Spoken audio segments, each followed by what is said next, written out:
फिर संपूर्ण रामायण में प्रेम और करुणा का जो संदेश है वो भी अत्यंत सारभूत है। जब जटायु पक्षी रावण के प्रहार से मरणासन्न हो गया और श्री राम वहां पहुंचे तो श्री राम ने उसका सिर अपनी गोद में ले लिया और उसको सहलाते हुए महामंत्र सुनाया। पक्षियों के प्रति जिनके हृदय में ऐसी अपार करुणा का भंडार भरा हो, उन श्री राम का नाम लेने वालों के लिए संदेश है कि कभी भी वे पक्षियों के प्रति क्रूरता का बर्ताव न करें, मैत्री भाव रखें और पशुओं के प्रति उनका कैसा बर्ताव था। तो जब राम सेतु का निर्माण हो रहा था तब वानर तो बड़ी बड़ी चट्टानें राम नाम के सहारे समुद्र के जल में तैरा रहे थे। राम नाम के लेखक स्वयं हनुमान थे। लेकिन उस घटनाक्रम में एक छोटी सी गिलहरी आकर अपनी मुट्ठी में रेत लेकर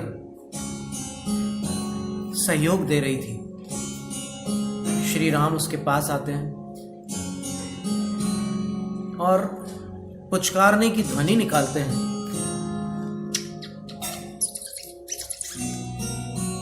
गिलहरी, अकेली गिलहरी ही क्या, जगत के सभी प्राणी प्रेम की भाषा को समझते हैं।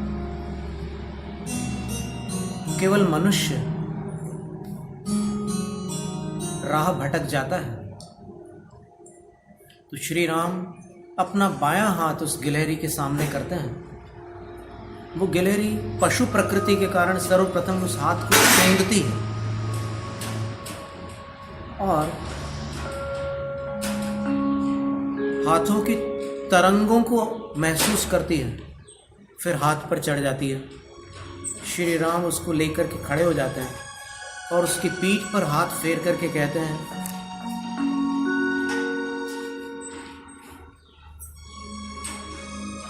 हे प्राणी, तुम भी हमारा सहयोग दे रहे हो। गिलहरी उनकी आंखों में आंखें मिलाकर एक अलग तरीके से प्राणी पवित्र आत्मा की आंखों से आंखें मिलाकर अपने भाव व्यक्त करते हैं। वो बड़ी प्रसन्न होती है श्री राम के स्पर्श से और कहते हैं कि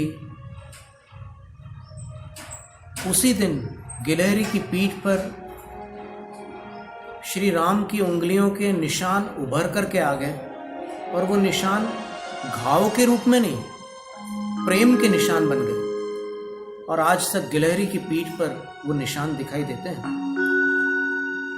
तो ऐसे छोटे छोटे प्राणियों के प्रति भी जिनके हृदय में प्रेम का समुद्र था, उन प्राणियों से भी अपन श्री राम की जीवनी से प्रेम करना सीखे।